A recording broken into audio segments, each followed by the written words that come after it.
In a world where heroes wear capes in movies, sometimes they wear scrubs in real life. Sometimes they're not the ones who signed up to fight battles, but the ones who signed up to heal. Sometimes the most extraordinary acts of courage happen not on distant battlefields, but in the sterile corridors of a hospital, where a single decision can change everything. This is the story of a woman who never thought she'd carry a Marine, but ended up carrying the weight of honor itself. The fluorescent lights hummed their familiar tune as Sarah Martinez adjusted her stethoscope and checked her watch. 23 years old, fresh out of nursing school, and already 3 months into her rotation at Walter Reed National Military Medical Center. The antiseptic smell that once made her stomach turn had become as familiar as her morning coffee. She had chosen this path not for glory or recognition, but because she believed in healing, in being the gentle hand that guides someone back from the darkness. Sarah's shift had started like any other Tuesday morning in March. She grabbed her usual coffee from the cafeteria, black with 2 sugars, and made her rounds through the rehabilitation ward. The morning sun streamed through the tall windows, casting long shadows across the polished floors. Patients were beginning to stir, some already working with physical therapists, others still fighting the battles that existed only in their minds. The rehabilitation ward was where miracles happened in slow motion. It was where Marines, soldiers, sailors, and airmen learned to walk again, learned to hold a fork again, learned to trust the world again. Sarah had seen grown men cry over being able to tie their shoes. She had witnessed the first steps of amputees, the first words of those recovering from traumatic brain injuries. Each victory was small but monumental, each setback a reminder of how fragile the human spirit could be, yet how resilient it chose to become. Staff Sergeant Michael Rodriguez had arrived 3 weeks earlier. 26 years old, he'd served 2 tours in Afghanistan before an IED explosion changed everything. The blast had shattered his left leg, damaged his spine, and left him with a traumatic brain injury that affected his balance and coordination. But it was the invisible wounds that seemed to hurt him the most. Sarah had watched him during those first days, how he'd stare out the window for hours, how he'd barely touch his food, how he'd turn away when other patients tried to include him in conversations. The medical team had been working with Michael daily, physical therapy sessions that left him exhausted and frustrated. Occupational therapy to retrain his hands and mind for simple tasks. Speech therapy to help with the slurred words that embarrassed him. Progress was slow, measured in inches rather than miles. Some days he could walk the length of the hallway with his walker. Other days the pain and dizziness kept him bedridden. Sarah had been assigned as his primary nurse, and she'd learned to read his moods like weather patterns.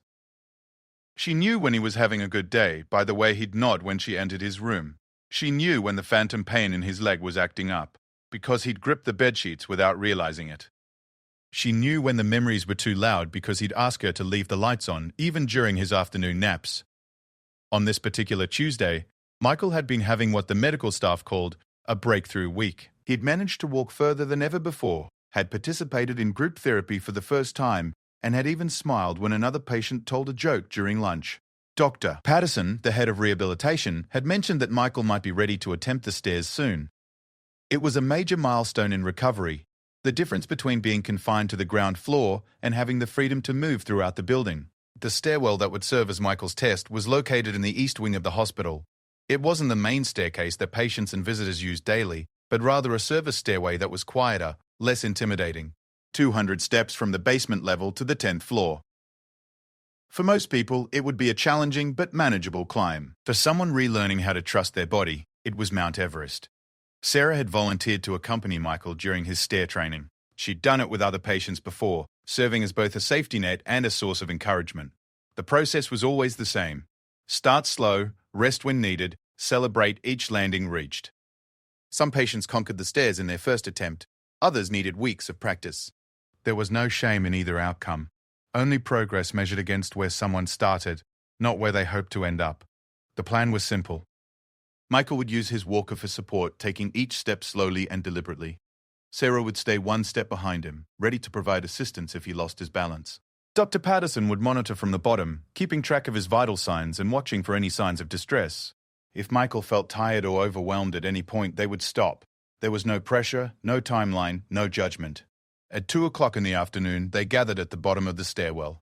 Michael looked up at the concrete steps stretching above them, his jaw set in determination.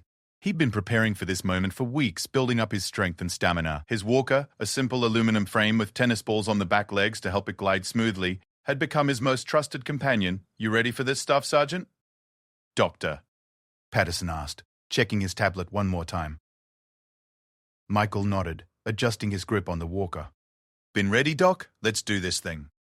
Sarah positioned herself behind him, close enough to help but far enough to give him space. She'd learned that patients needed to feel a sense of independence even when they were being closely monitored. Her job was to be invisible until she was needed, to be the safety net that hopefully wouldn't be tested. The first step was always the hardest. Michael lifted his right foot, the stronger one, and placed it on the first concrete step. The walker followed, scraping slightly against the step's edge. Then his left foot, the injured one, trembling with the effort but holding his weight. One step complete. Good, Sarah said softly. That's exactly how we practiced. They continued upward, developing a rhythm. Right foot, walker, left foot, pause. Right foot, walker, left foot, pause. Michael's breathing was controlled but labored. Sweat began to form on his forehead despite the cool air in the stairwell. By the time they reached the first landing, 10 steps up, he was already showing signs of fatigue. Want to rest? Sarah asked. No, Michael replied, his voice strained but determined. I can do this. They continued climbing. 20 steps. 30, 40. Michael's movements became more deliberate, more careful. His injured leg was beginning to shake with each step, and Sarah could see him fighting to maintain his balance. The walker, which had felt stable on flat ground, seemed less reliable on the angled steps. At 50 steps, they reached the second landing. Michael was breathing heavily now, and his shirt was soaked with sweat, but there was something in his eyes that hadn't been there when they started. Purpose. For the first time since arriving at Walter Reed, he was pushing beyond his limits not because a therapist told him to, but because he wanted to prove something to himself. This is further than I've walked since. He paused, not finishing the sentence. Since the explosion, since his world changed, since he'd last felt like a Marine instead of a patient. They rested for 2 minutes, just long enough for his heart rate to return to something approaching normal. Dr. Patterson's voice crackled through the radio, checking in. Michael's vitals were elevated but stable. They could continue if he wanted to. The third flight of stairs was steeper than the first two. Michael's movements became more labored, more uncertain. His left leg, the one that had taken the brunt of the blast damage, was trembling almost constantly now. Sarah could see him fighting not just physical exhaustion, but the mental battle that comes with pushing beyond what feels safe. At 70 steps it happened. Michael was halfway between the third and fourth landings when his left leg simply gave out. Not gradually, not with warning, but instantly, as if someone had cut the strings holding up a marionette. He lurched forward, his walker sliding away from him, his body weight carrying him toward the concrete steps. Sarah's training kicked in before her mind could process what was happening.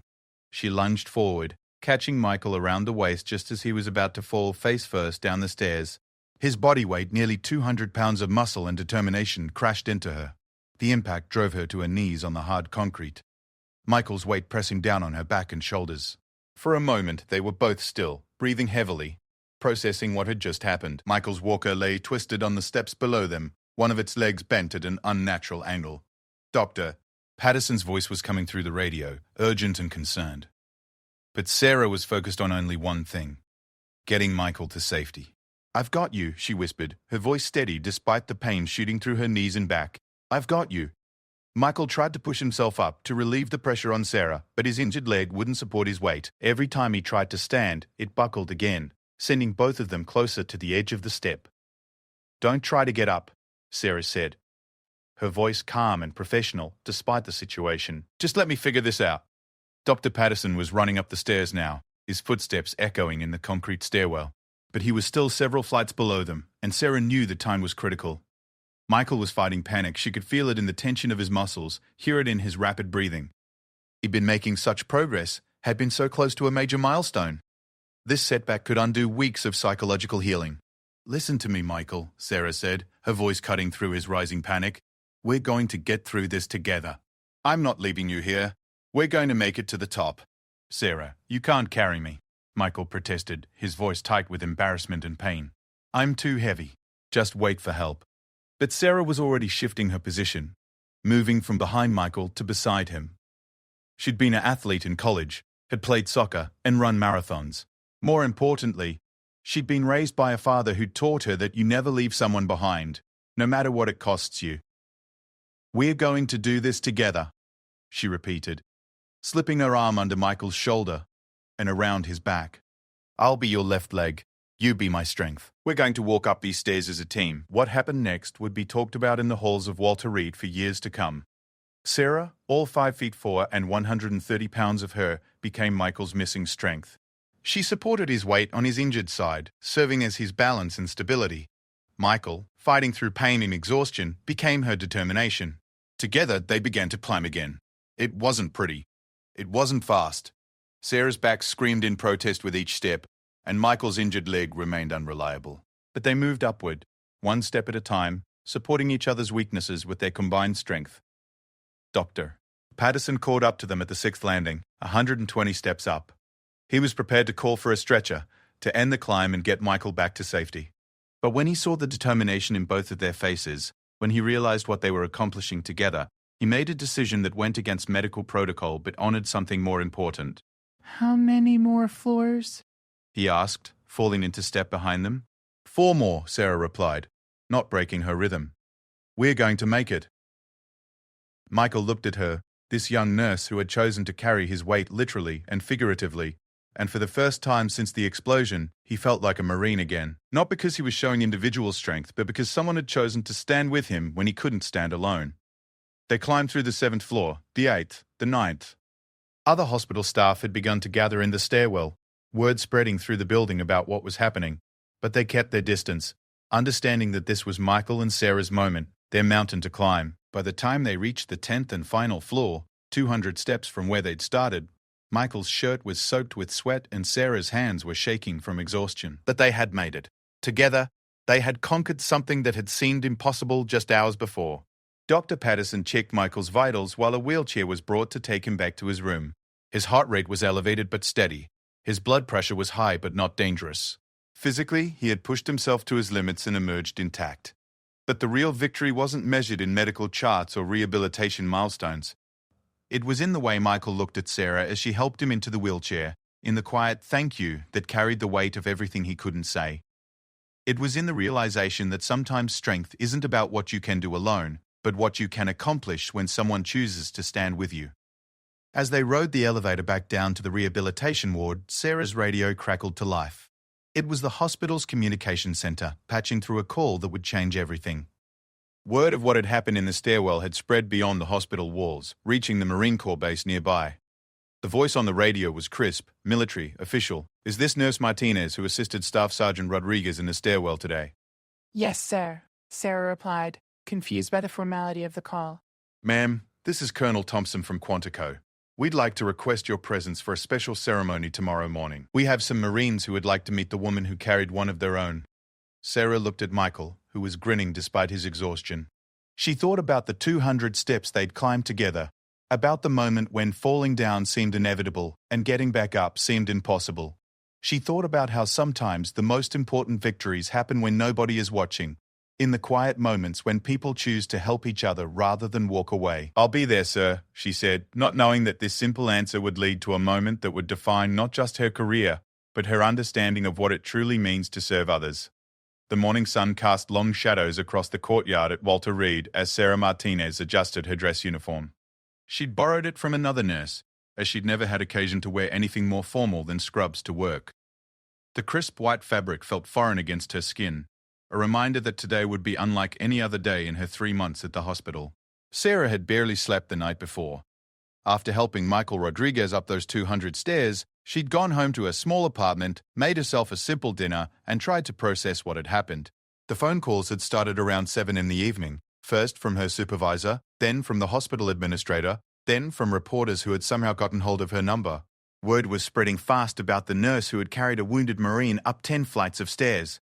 Michael had spent the night in the hospital for observation, though Dr. finessed. Patterson assured everyone that he was physically fine. The psychological impact of completing the stair climb was still being measured, but the early signs were encouraging. For the first time since arriving at Walter Reed, Michael had asked to participate in the next day's group therapy session. He'd also requested to call his mother, a conversation he'd been avoiding for weeks. The ceremony was scheduled for 10 o'clock in the morning in the hospital's main courtyard. Sarah had been told that a few Marines from the local base would attend, perhaps a dozen or so. She had expected a brief handshake, maybe a small plaque or certificate. What she hadn't expected was what greeted her when she walked outside. 500 Marines stood in perfect formation across the courtyard. They wore their dress blue uniforms, the deep blue wool adorned with red trim and gold buttons that caught the morning light. Each Marine stood at attention, their white caps positioned precisely, their bearing reflecting years of discipline and training. The sight was breathtaking and overwhelming, a sea of blue extending far beyond what Sarah had imagined possible. At the front of the formation stood a Marine unlike any Sarah had ever seen. Colonel James Thompson was 53 years old, a career officer who had served in Desert Storm, Iraq, and Afghanistan. His chest bore the ribbons of someone who had spent decades in service to his country, but it was his eyes that caught Sarah's attention. They held the kind of respect that couldn't be manufactured or assigned, the look of someone who recognized genuine courage when he saw it. "Nurse Martinez," Colonel Thompson said, his voice carrying clearly across the courtyard despite speaking at a normal volume. "On behalf of the United States Marine Corps, I want to thank you for what you did yesterday." Sarah looked out at the formation of Marines, each one standing perfectly still, their eyes focused straight ahead. She thought about Michael, who was watching from a wheelchair at the edge of the courtyard, and about the 200 stairs they'd climbed together. She thought about how small that moment had seemed at the time, how it had felt like simply doing her job, helping a patient who needed assistance. "Yesterday," Colonel Thompson continued, "you embodied the Marine Corps values of honor, courage, and commitment. You demonstrated that these values aren't exclusive to those who wear our uniform, but belong to anyone who chooses to live by them. When Staff Sergeant Rodriguez needed help, you didn't hesitate. When he began to fall, you caught him. When he couldn't walk, you became his strength. This is what Marines do for each other, and you showed us that the spirit of a Marine isn't about the uniform you wear, but about the choices you make when others are depending on you." The ceremony that followed was unlike anything Sarah had experienced. One by one, the Marines stepped forward to salute her. Not the casual acknowledgement she might have expected, but the full military salute, with each Marine holding the position until she awkwardly returned it.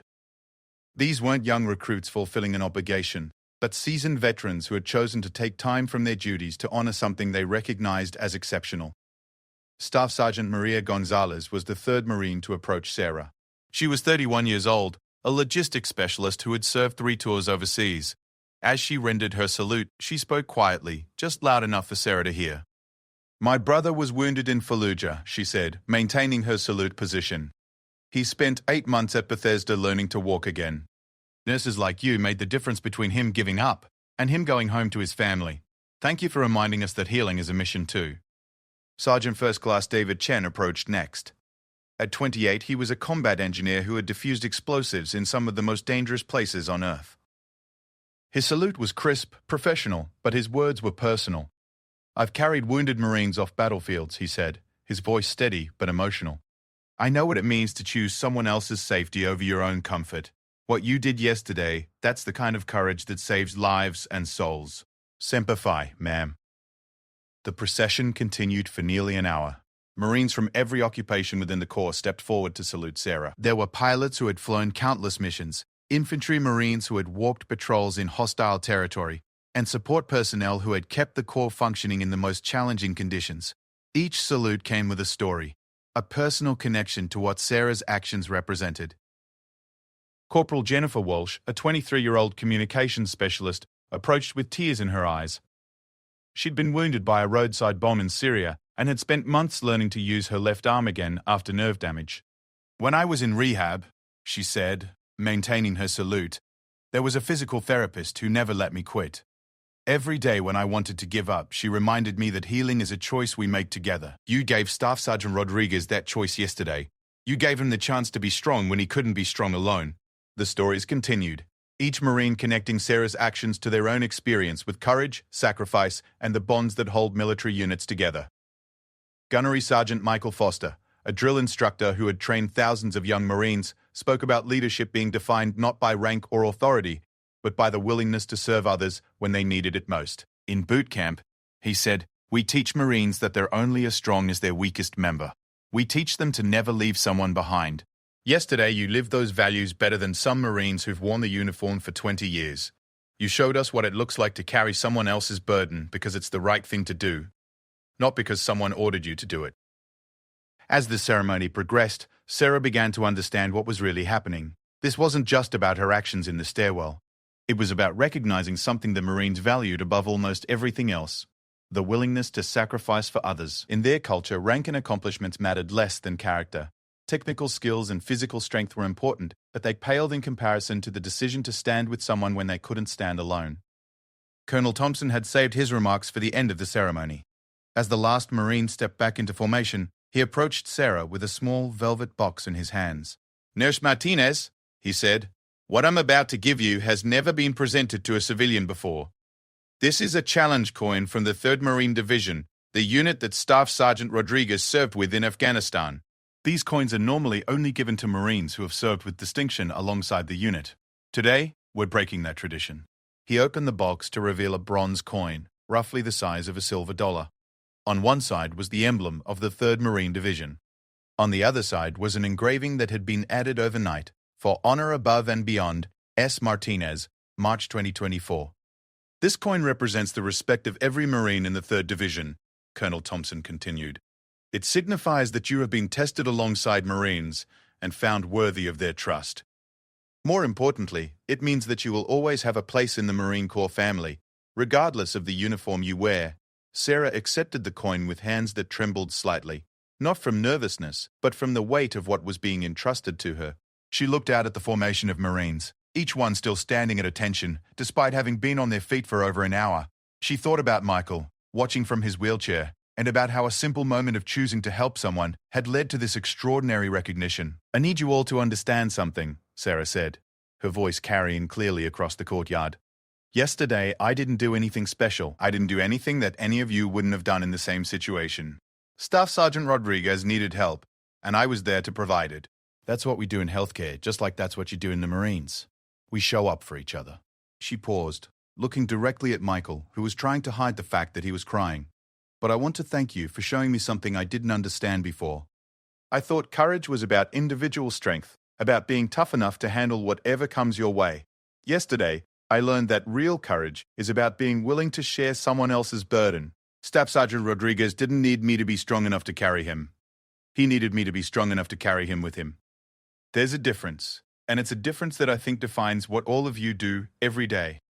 The ceremony concluded with the Marines rendering one final salute to Sarah, a moment that lasted nearly a minute, as 500 hands moved in perfect synchronization. The sound of their movements, the rustle of fabric and the soft percussion of hands meeting caps, created a rhythm that felt almost ceremonial, almost sacred. As the formation dismissed and the Marines began to disperse, many of them approached Sarah individually. They shared business cards, phone numbers, invitations to Marine Corps events. Several mentioned family members who were nurses or doctors, connecting Sarah's profession to the larger mission of service that defined their military community. But it was the conversation with Staff Sergeant Rodriguez that meant the most to Sarah. As the crowd thinned and the ceremony equipment was being packed away, Michael wheeled his chair over to where Sarah was standing. "I owe you an apology," he said, his voice serious. "For what?" Sarah replied, genuinely confused. "Yesterday, when we started up those stairs, I was doing it to prove that I was still a Marine. I was trying to show everyone, including myself, that I could still be strong, still be useful. When I fell, I thought it was over. I thought I'd failed some kind of test." He paused, gathering his thoughts. "But watching this ceremony, listening to what these Marines said about you, I realized I was thinking about it all wrong. Being a Marine isn't about being strong enough to never need help. It's about being part of something bigger than yourself, something where people choose to help each other succeed. Yesterday, you didn't help me prove I was strong. You helped me remember what it means to be part of a team." Michael reached into his pocket and pulled out a small military pin, the emblem of his unit in Afghanistan. "This belonged to my squad leader, Sergeant First Class Williams. He died in the same explosion that wounded me. Before he deployed, he told us that the most important thing we could do was make sure that everyone came home, even if coming home looked different than we expected." He handed the pin to Sarah, his hand steady for the first time since she'd known him. "I want you to have this because yesterday you helped me come home. Not just up those stairs, but back to understanding who I am and what I'm part of. You helped me remember that being wounded doesn't mean being broken, and that accepting help doesn't mean giving up." The pin was small, made of simple metal with minimal decoration. But as Sarah held it, she understood that she was being entrusted with something precious, the memory of a Marine who had given everything for his brothers, and the recognition that service takes many forms. As the morning progressed and the ceremony area returned to its normal quiet state, Sarah found herself sitting on a bench in the courtyard, still wearing her borrowed dress uniform, still processing what had occurred. The challenge coin felt heavy in her pocket, not because of its weight, but because of what it represented. She had come to work the day before expecting to help a patient with a routine rehabilitation exercise. Instead, she had become part of something much larger, a community defined not by profession or training, but by the willingness to serve others when they needed it most. Dr. Patterson found her there an hour later, still sitting quietly, watching the normal flow of hospital life resume around her. "Quite a morning," he said, settling onto the bench beside her. "I'm still trying to understand what just happened," Sarah replied. "Yesterday felt like such a small thing. One patient, one set of stairs, one moment of helping someone who needed help. You never expected 500 Marines to show up and thank you for doing your job," Dr. Patterson finished. "But that's exactly why they did show up. Because in their world, doing your job when it's difficult, when it costs you something personally, when you could have waited for someone else to handle the problem, that's the definition of honor." He gestured toward the hospital building, where the normal rhythm of healing and recovery continued. "Every day in there, we have patients who are learning to trust their bodies again, to trust other people again, to trust that their lives still have meaning even after they've been changed by trauma. Most of the time, that healing happens in small moments, quiet victories that only the patient and their care team ever know about. Yesterday, you gave one of those patients something he needed even more than physical therapy. You gave him proof that people will stand with him when he can't stand alone." Sarah nodded, beginning to understand the larger implications of what had occurred. "What happens now?" she asked. "Now you go back to work," Dr. Patterson replied with a smile. "You continue being a nurse. Continue helping patients heal. Continue making the choice to serve others even when it's difficult. The only difference is that now you know you're part of something bigger, a community of people who have chosen service as their calling." As Sarah walked back into the hospital, she passed the stairwell where she and Michael had made their climb the day before. The concrete steps looked the same. The handrails showed no sign of their struggle. The fluorescent lights hummed their familiar tune. But something fundamental had changed, not in the physical space, but in Sarah's understanding of what it meant to be present when someone needed help. The rest of her shift passed quietly, routine tasks performed with a deeper appreciation for their significance. She checked on Michael, who was preparing for another physical therapy session, this time with a confidence that hadn't been there before. She assisted other patients with their exercises, their medications, their gradual journey back to health. Each interaction carried the weight of the morning ceremony, the reminder that healing is rarely a solo endeavor. 6 months had passed since the ceremony in the courtyard, and Sarah Martinez had settled into a routine that felt both familiar and transformed. The challenge coin from the 3rd Marine Division had found a permanent place on her bathroom mirror, where she saw it every morning as she prepared for work. It served as a daily reminder not of what she had done, but of what she had learned about the nature of service and the bonds that form between people who choose to help others heal. The story of the nurse who carried a wounded Marine up 200 stairs had spread far beyond Walter Reed. Sarah had been invited to speak at nursing conferences, had received letters from healthcare workers across the country, and had been featured in several military publications. But the attention that mattered most to her came from the patients in the rehabilitation ward, particularly from Michael Rodriguez, who had become not just a success story, but a friend. Michael's recovery had accelerated dramatically after their climb up the stairs. The psychological breakthrough that occurred when he realized he could accept help without losing his identity as a Marine had unlocked progress that had seemed impossible just weeks earlier. He was now walking unassisted for short distances, had returned to driving, and was preparing for his medical retirement from the Corps. More importantly, he had become a mentor to other wounded veterans, sharing his experience and helping them understand that healing was not a solo mission. The rehabilitation ward had also changed in subtle but significant ways since that March morning. Word of the ceremony had spread throughout the hospital, creating a culture where staff members were more likely to go above and beyond their basic duties. Other nurses had begun volunteering for the more challenging assignments, physical therapists were staying late to work with struggling patients, and even administrative staff had started spending their breaks visiting with veterans who didn't receive many visitors. Dr. Patterson had noticed the shift immediately. In his 15 years running the rehabilitation program, he had seen dedicated staff and remarkable patient recoveries, but there was something different about the energy in the ward since Sarah's recognition by the Marines. It was as if the ceremony had reminded everyone that their daily work was part of something larger than individual job descriptions, that they were all participants in the sacred work of helping people reclaim their lives.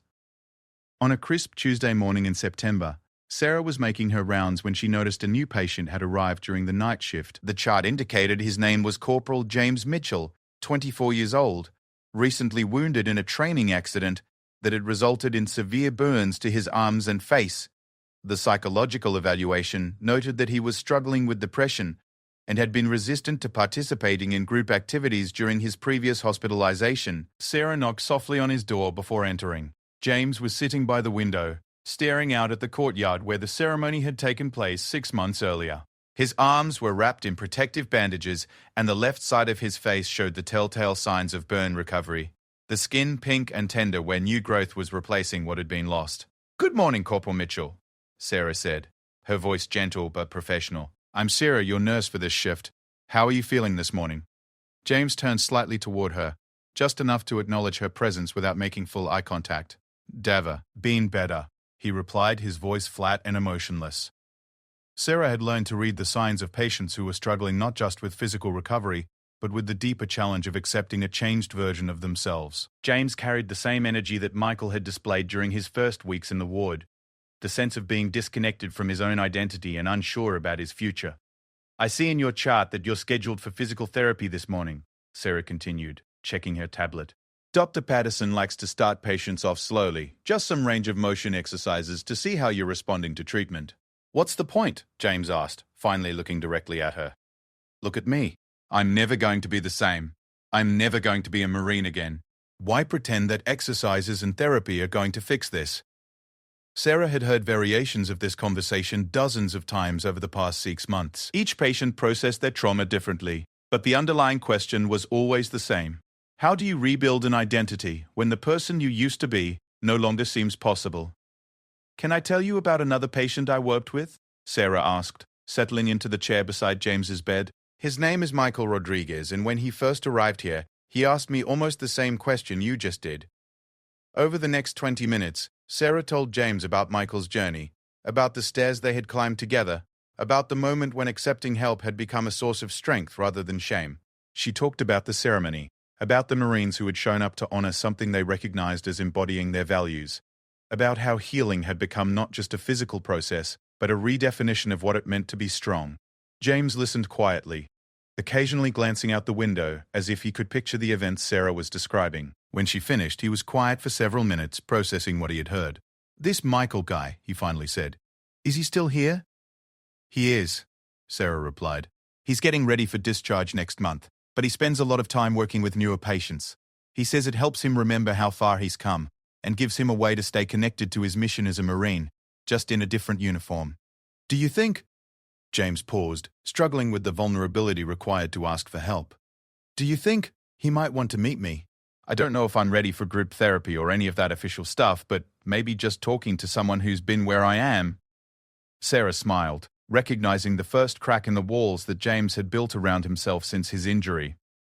"I think he'd like that very much," she replied. "In fact, I know he would."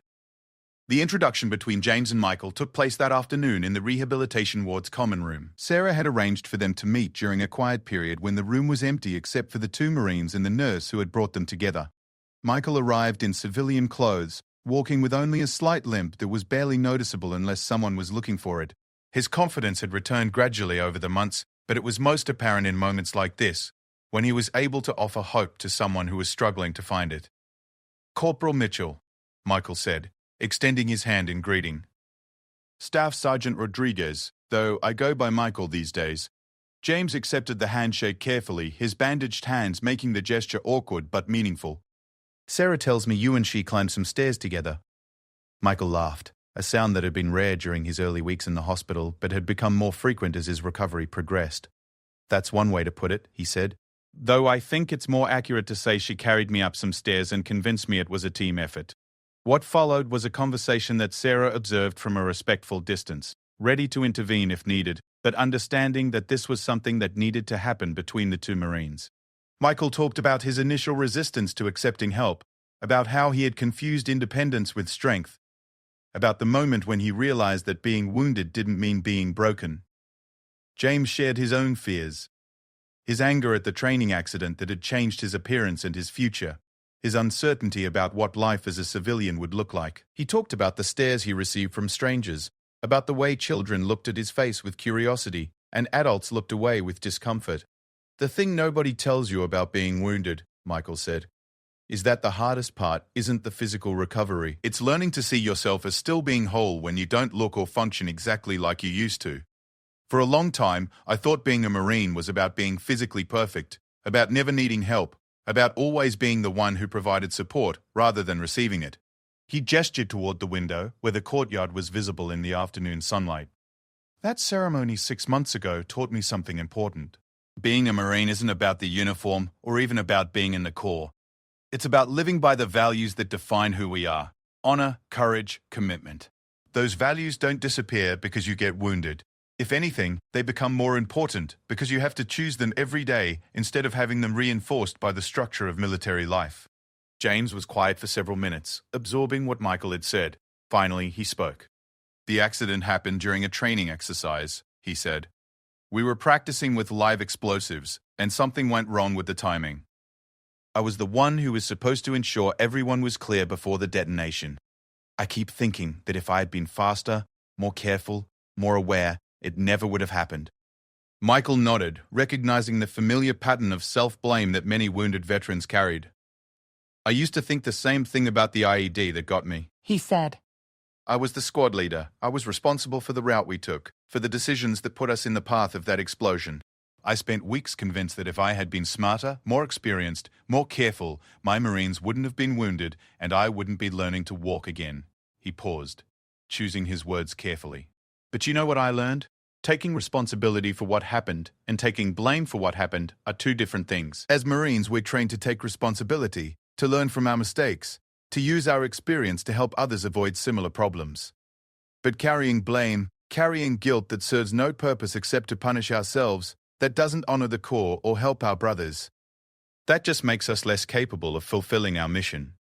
The conversation continued for nearly 2 hours, covering topics that range from the practical aspects of recovery to the deeper questions of identity and purpose that every wounded veteran struggled with. Sarah watched as James's posture gradually relaxed, as his responses became longer and more thoughtful, as the wall of isolation he had built began to develop cracks. As the afternoon shifted toward evening, Michael made an offer that surprised both James and Sarah.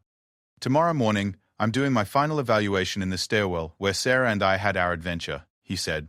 "It's part of my discharge process, proving that I can handle emergency situations independently. Would you like to come watch? Not to participate, just to see what recovery can look like with enough time and effort." James considered the invitation carefully. The idea of witnessing someone else's success when his own recovery felt overwhelming was both inspiring and intimidating. "Will Sarah be there?" he asked. "I wouldn't do it without her," Michael replied. "She's been part of this journey from the beginning. It only makes sense that she'd be there for the end." The next morning, the three of them gathered at the bottom of the stairwell, where Michael and Sarah had made their desperate climb 6 months earlier. The concrete steps looked the same, but the context was entirely different. This wasn't about desperation or emergency assistance. This was about demonstrating mastery, about proving that what had once been impossible had become routine. Michael stood at the bottom of the stairs wearing gym clothes and running shoes, his posture confident and relaxed. The walker that had been his constant companion during the initial climb was nowhere to be seen. In its place was simply the quiet confidence of someone who had done the hard work of rebuilding himself from the inside out. 200 steps, he said, more to himself than to Sarah and James. Same stairs, different person climbing them. He started up the staircase at a pace that was measured but steady, taking the steps 2 at a time in some places, pausing briefly at each landing not from exhaustion but from habit.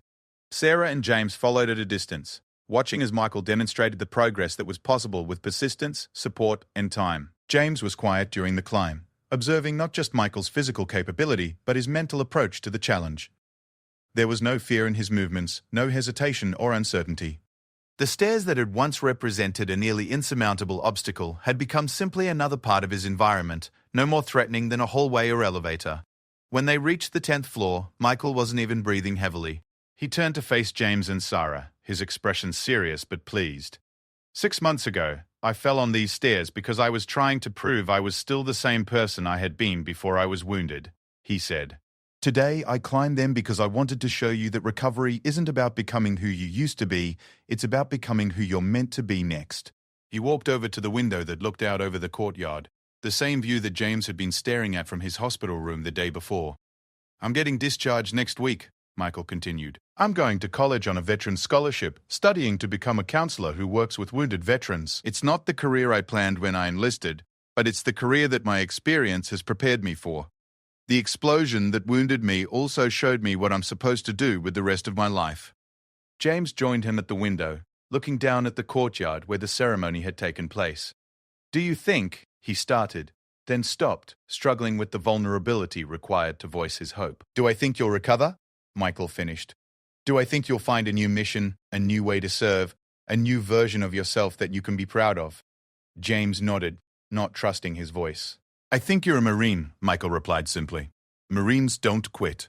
They adapt, they overcome. They find a way to complete the mission even when the mission changes. Your mission right now is to heal, to learn, to become the person who this experience is preparing you to be. It's not the mission you expected, but it's the mission you've been given." The three of them stood at the window for several minutes, looking out at the courtyard where Sarah had been honored by 500 Marines for embodying the values that defined their community. The morning sun cast long shadows across the space, creating patterns of light and darkness that shifted slowly as the earth turned. "Sarah," James said finally, breaking the comfortable silence, "would you be willing to help me with my physical therapy? Not just the official sessions, but the extra work, the pushing beyond what feels comfortable. I want to recover not just because the doctors think I should, but because I want to prove to myself that I can."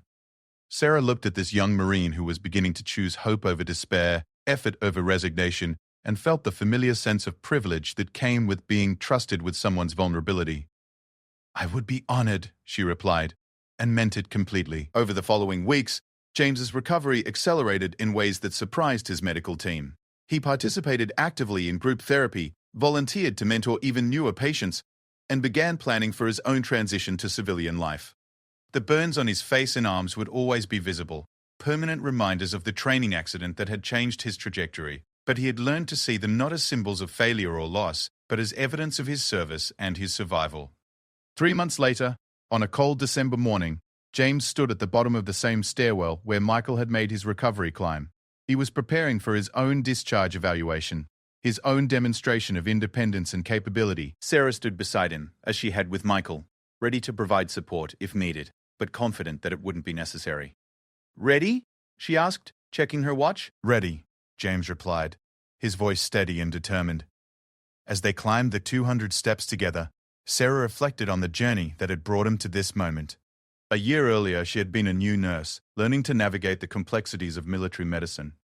Today, she was a veteran healthcare provider who understood that healing was about much more than treating symptoms or restoring function.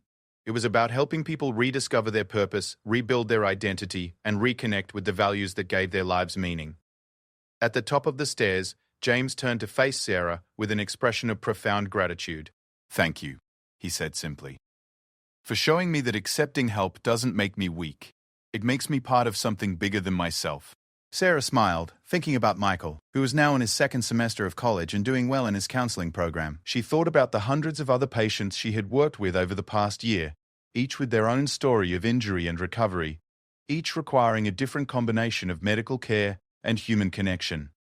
"That's what we do here," she replied. "We show up for each other. We carry each other when we need to be carried. And we celebrate together when we're strong enough to carry ourselves." As they rode the elevator back down to the rehabilitation ward, Sarah's radio crackled to life with a message that had become familiar over the past months. Another new patient had arrived. Another wounded veteran beginning the long journey from trauma to recovery. Another opportunity to demonstrate that healing is rarely a solo endeavor, that strength is often found in the willingness to accept support from others. The cycle would continue, as it had for years before Sarah arrived at Walter Reed, and as it would for years after she eventually moved on to other challenges. But the lesson she had learned that March morning when she chose to help Michael Rodriguez climb 200 stairs would remain constant. Sometimes the most important thing we can do for another person is simply to stand with them when they can't stand alone. The challenge coin from the 3rd Marine Division remained on her bathroom mirror, catching the morning light each day as she prepared for work. It served as a reminder not just of what she had done, but of what she had learned about service, sacrifice, and the bonds that form between people who choose to help others heal. In the end, the ceremony with 500 Marines had been less about honoring her actions and more about recognizing a truth that defined both military service and healthcare, that we are strongest when we acknowledge our need for each other, and that courage is often found in the simple act of showing up when someone needs us most.